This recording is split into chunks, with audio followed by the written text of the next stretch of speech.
Speaking of vlogger, ang sikat at kwelang vlogger na si Winky ay malaki ang pasasalamat sa kanyang followers na nagpa-viral ng kanyang mga content. Pero hindi rin pala madali ang pagpasok na sa vlogging. May jowa din pala itong apam. Bongga ito ang say niya kung paano ba siya nabetan ng mga apam. Ito ang chika niya. Mga viewers, isa lang nagla-like. Sabi ko, bongga to, may isang taong nagla-like. Natitiwala. Tapos may isang nag-comment, you are inspiring. Sabi niya noon, isang tao, sabi ko, ay, may isang taong may na-inspire akong isang tao.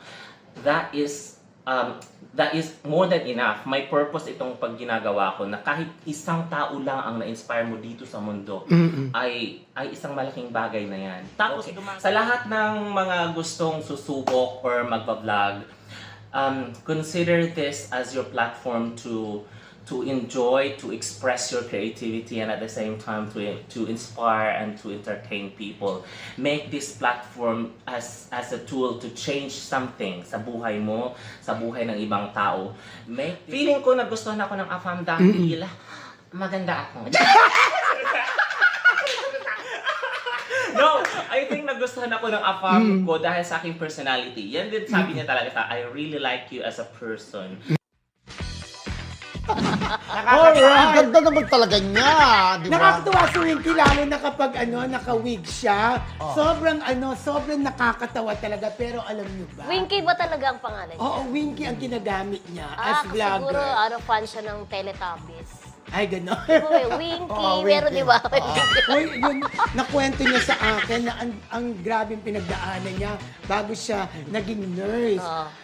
Pumapasok siya na walang tsinelas, walang baon sa school. Grabe talaga.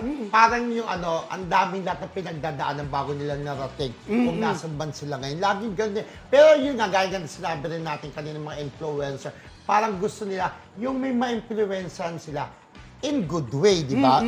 Sabi nga niya, kahit isa lang ang kami nanonood sa kanya. At least, may taong ako yung naging inspirasyon niya na parang gawa rin ng magandang bagay. Alam mo yun, nakakapagpasaya sila ng tao. Ang laking bagay na yun eh. Correct. Yung pang magbibigay ng inspirasyon. Di ba, Mildred? Correct.